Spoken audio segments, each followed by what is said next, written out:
Ejemplo 2 del diseño factorial de 3 factores.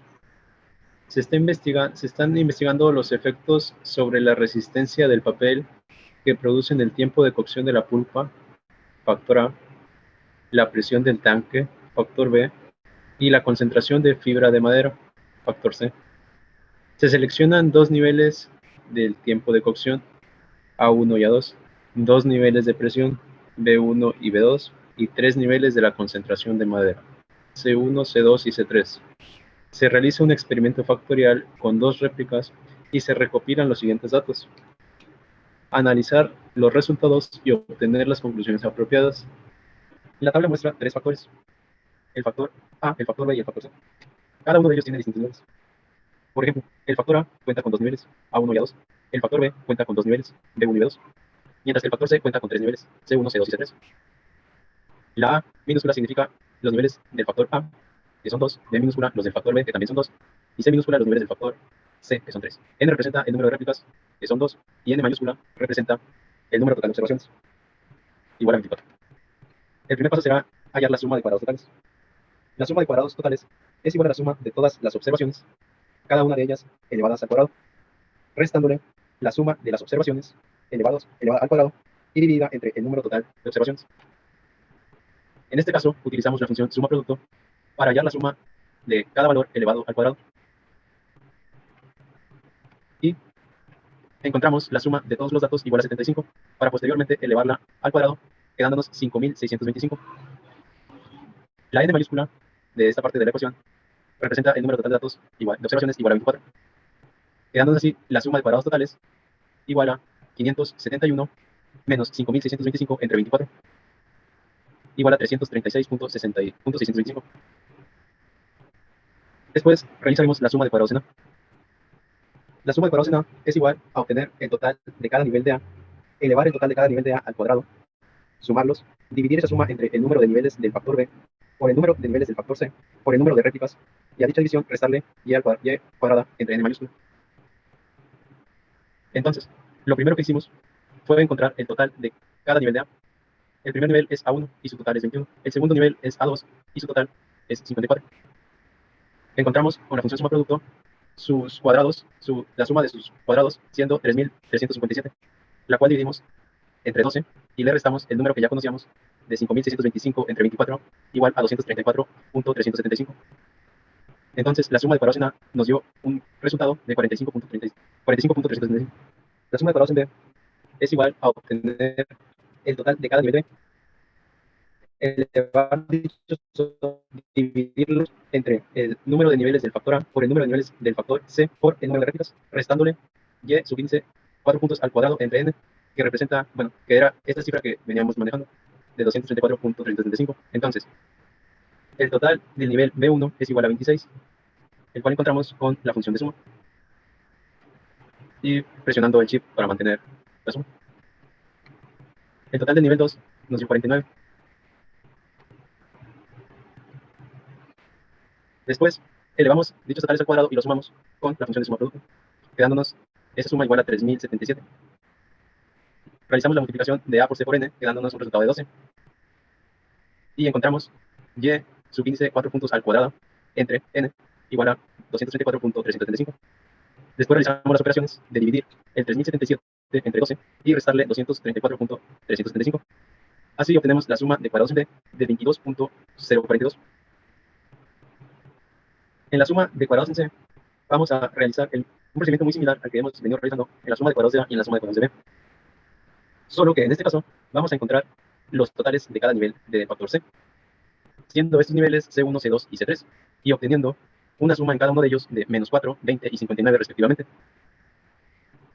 Dichos totales se elevan al cuadrado y se suman, quedándonos 3897, y se dividen entre A por B por N, que con los datos que tenemos nos da 8. Se divide entre 8 y se le resta el 234.375, que corresponde a este término de la ecuación. Entonces, obtenemos una suma de cuadrados en C de 252.750. El siguiente paso es realizar la suma de cuadrados de la interacción entre A y B. La suma de cuadrados de la interacción entre A y B consta de encontrar a cuánto equivalen las interacciones entre A y B y sumar dichos resultados al cuadrado. Pero primero habría que ver cuáles son las interacciones entre A y B. Por ejemplo, tenemos la interacción de A1 con B1, que nos da un resultado de 6. Pero también tenemos la interacción de A1 con B2, de A2 con B1 y de A2 con B2, quedándonos 15, 20 y 34. Si los elevamos al cuadrado y los sumamos, obtenemos un resultado de 1817. Obtener esta parte de arriba de la ecuación. Para obtener el denominador de C por N, pues hacemos la respectiva multiplicación de C por N, quedándonos un valor de 6. A dicha división le restamos el y al cuadrado sobre n mayúscula, que era 234.375. Y también le restamos la suma de cuadrados en A, que habíamos obtenido anteriormente, de 45.38, y la suma de cuadrados en B, que ya habíamos obtenido, de 22.04. Entonces, si hacemos la operación de 1817 sobre 6 menos 234.375 menos 45.38 menos 22.04, obtenemos una sumatoria de cuadrados de la interacción entre A y B de 1.042. La suma de cuadrados de la interacción entre el factor A y C es igual a encontrar a cuánto equivalen sus interacciones, como similar a la suma de cuadrados de la interacción de AB, es encontrar a cuánto equivalen la suma de sus interacciones elevadas al cuadrado, divididas entre el número, la suma de cuadrados de la interacción de C. Continuamos con la suma de cuadrados de la interacción entre el factor A y el factor C. Para encontrar esta suma de cuadrados, vamos a analizar a cuánto equivalen cada una de las interacciones entre estos dos factores. Y los valores que obtengamos los elevaremos al cuadrado y los sumaremos. Los dividiremos entre el número de niveles del factor B por el número de réplicas. Le restaremos y al cuadrado sobre n mayúscula, y también le restaremos la suma de cuadrados en A y la suma de cuadrados en C. Aquí las interacciones que tiene el factor A con el C son las que se muestran: A1 con C1, A1 con C2, A1 con C3, A2 con C1, A2 con C2 y A2 con C3. Y las sumas de estas interacciones son las que se muestran en esta tablita.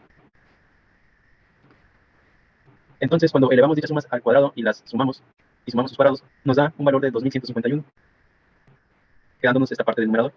En el denominador, que multiplicamos b por n, obtenemos un resultado de 4. El valor que venimos manejando de 234.375, y la suma de cuadrados en A de 45.38, y la suma de cuadrados en C de 252.75. Entonces, cuando dividimos 2151 entre 4, le restamos 234.375 y le restamos 45.38 y 252.75, obtenemos una sumatoria, obtenemos una suma de cuadrados de la interacción entre el factor A y C igual a 5.250. Continuamos realizando la suma de cuadrados de la interacción del factor BC. La suma de cuadrados de la interacción de los factores B y C es igual a encontrar a cuánto equivalen cada una de las interacciones de sus respectivos niveles, elevar dichas interacciones al cuadrado, sumarlas, dividirlas entre los niveles del factor A por el número de réplicas, restarle y al cuadrado sobre n mayúscula, restarle la suma de cuadrados en B y restarle la suma de cuadrados en C. Aquí podemos ver la interacción entre B1 y C1. Podemos ver que la interacción entre B1 y C1 es igual a menos 5. Que la interacción entre B1 y C2 es igual a 6. Pero también, si hacemos clic, podemos observar lo que se muestra en la lista. La interacción entre B1 y C1. También podría ser la interacción entre B2 y C1. Se sumarían estos. La sumatoria entre B1, C2, B1, C2, o B2, C2 serían estos dos. Entonces, encontramos cada una de sus interacciones, las elevamos al cuadrado, las sumamos y nos da 2039. Dividimos entre 4, que es A por n, restamos 234.375, que es y al cuadrado sobre n mayúscula, restamos la suma de cuadrados en B, que es igual a 22.04, y la suma de cuadrados en C, que es igual a 252.75. Entonces, cuando realizamos dicha operación, obtenemos una suma de cuadrados de la interacción de los factores B y C igual a 0.583.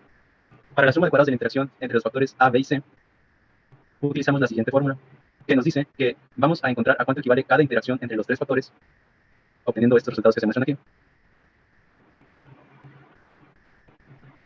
Bueno, la suma de cuadrados de la interacción entre los tres factores A, B y C es igual a las interacciones entre estos factores que se muestran en esta tabla, elevadas al cuadrado, divididas entre el número de réplicas, todo esto menos y al cuadrado dividida sobre n mayúscula, menos la suma de cuadrados de la interacción entre A y B, menos la suma de cuadrados de la interacción entre A y C, menos la suma de cuadrados de la interacción entre B y C, menos la suma de cuadrados de A, menos la suma de cuadrados de B, menos la suma de cuadrados de C. Como podemos ver, todos estos son resultados que ya habíamos visto anteriormente, y solamente procedemos a colocarlos. Entonces, después procedemos a elevar estas interacciones entre los tres factores al cuadrado y las sumamos. Y nos queda 1125. Y lo dividimos entre 2. Entonces, a esta división, que pertenece a esta parte de la ecuación, le restamos y al cuadrado sobre n mayúscula, es 234.335. Le restamos la suma de cuadrados de la interacción entre A y B, 1.042. Le restamos la suma de cuadrados de la interacción de AC, 5.250. La suma de cuadrados de la interacción entre BC, 0.583. La suma de cuadrados de A, 45.37. La suma de cuadrados de B, 22.04. Y la suma de cuadrados de B, 252.75. La suma de cuadrados de la interacción entre los tres factores A, B y C nos queda en 1.083. Para la suma de cuadrados del error, vamos a utilizar todos los resultados que hemos obtenido hasta este paso. Entonces, por ejemplo, tenemos que la suma de cuadrados del error, utilizando la fórmula, es igual a la suma de cuadrados totales, menos la suma de cuadrados de A, menos la suma de cuadrados de B, menos la suma de cuadrados de C, menos la suma de cuadrados de la interacción entre A y B, menos la suma de cuadrados de la interacción entre A y C, menos la suma de cuadrados de la interacción entre B y C, menos la suma de cuadrados de la interacción entre A, B y C.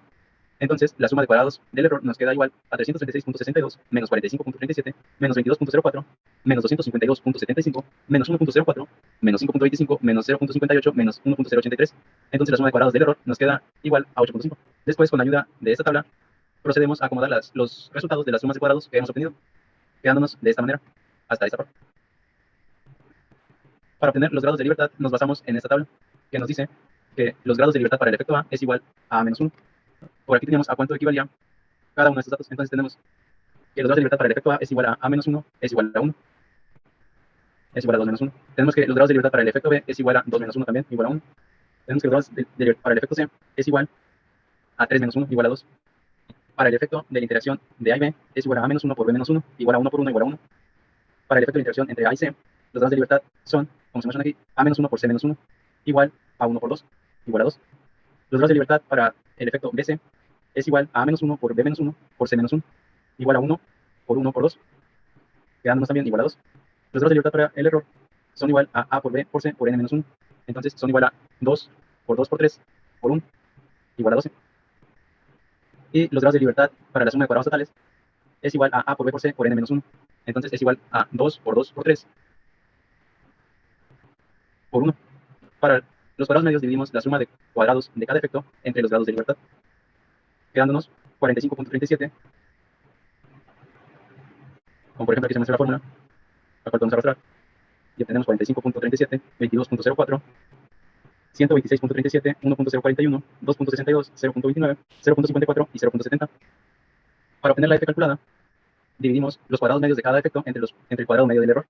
Entonces tenemos que para el efecto A tenemos una F calculada de 64.05, para el efecto B tenemos una F calculada de 31.11, para el efecto C tenemos una F calculada de 178.41, para el efecto de la interacción AB tenemos 1.47, para el efecto AC tenemos una F calculada de 3.70, para el efecto BC 0.41 y para el efecto ABC 0.774.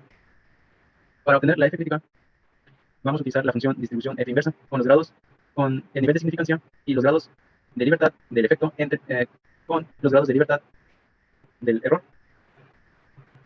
De este modo obtenemos las siguientes Fs críticas. Para el efecto A 4.74, para el efecto B 4.74 por tener los mismos grados de libertad, para el efecto C 3.88, para el efecto AB por tener los mismos grados de libertad también es 4.74, y vemos que estos tres efectos tienen los mismos grados de libertad, entonces su F crítica también es igual, 3.88, 3.88 y 3.88. En este punto ya podemos elaborar nuestras conclusiones. Vemos, por ejemplo, que en el efecto A, el cuadrado medio, en el efecto A la F calculada es mayor que la F crítica, igual que en el efecto B, igual que en el efecto C. Pero observamos que en el efecto AB, en el efecto AC y en el efecto BC, las Fs calculadas son menores a las Fs críticas, como este 1.47, este 3.70 y este 0.41. Entonces, realizando los contrastes a nivel de significancia del 5%, concluimos que los efectos de los factores A y C, como son mayores, son significativos. Pero por otro lado, los efectos AB, AC y BC, que son los efectos de las interacciones, no son significativos. Bien, ahora estamos en Excel, donde vamos a llegar a la misma tabla nova con los mismos resultados a los que llegamos mediante las fórmulas de sumas de cuadrados. Entonces, para ello, nos iremos a esta parte que dice estadísticas, aquí donde dice diseño de experimentos, donde dice factorial, y crear un diseño factorial. Seleccionamos la opción de diseño factorial completo general. Elegimos nuestro número de factores, que estamos trabajando con 3, nos vamos a diseños y nombramos cada factor. En nuestro ejemplo en Excel era A, B y C, y le ponemos el número de niveles. Recordamos que el factor A tenía 2 niveles, el factor B tenía 2 niveles y el factor C era el que tenía 3 niveles. Entonces le damos a aceptar. Nos vamos a factores. En este caso ya nos aparece el nombre que les pusimos y nos aparece de qué tipo son. Aquí le ponemos de texto, porque teníamos que el nombre de los dos niveles de A eran A1 y A2, de los dos niveles de B eran B1 y B2, y de los tres niveles de C eran C1, C2 y C3. Le damos a aceptar. nos vamos a opciones y deseleccionamos la opción de aleatorización corridas, porque supone que ya están aleatorizados, y le damos a aceptar. Entonces, le damos a aceptar, obtenemos una tabla como esta. Lo que proseguiría cuando obtenemos esta tabla es añadir una nueva columna con la variable de respuesta. Como por ejemplo, nuestra variable de respuesta en el ejemplo de Excel era la resistencia. Entonces, procedemos a rellenar dicha variable de respuesta con las siguientes combinaciones entre los niveles de los factores. Por ejemplo, en A1, B1, C1, en nuestra tabla teníamos un -3, pero también teníamos otro valor aparte de ese -3. También teníamos aquí un -1, por ejemplo. Aquí A1, B1, C1, -1. Y así teníamos dos réplicas en cada interacción entre los factores. Entonces procedemos a llenar de este modo esta columna, resistencia. Aquí tenemos 24 observaciones. Una vez que tengamos llena esta tabla, nos vamos a estadísticas, a diseño de experimentos otra vez, nos vamos otra vez a factorial, pero ahora nos vamos a analizar el diseño factorial. Introducimos el nombre de la variable de respuesta y le damos a aceptar. Y obtenemos una nova similar al que habíamos obtenido realizando las fórmulas de suma de cuadrados en el Excel. Y aquí termina. Y de este modo concluimos en los mismos resultados mediante Minitab y mediante el uso de Excel. Aquí podemos ver que obtuvimos los mismos resultados.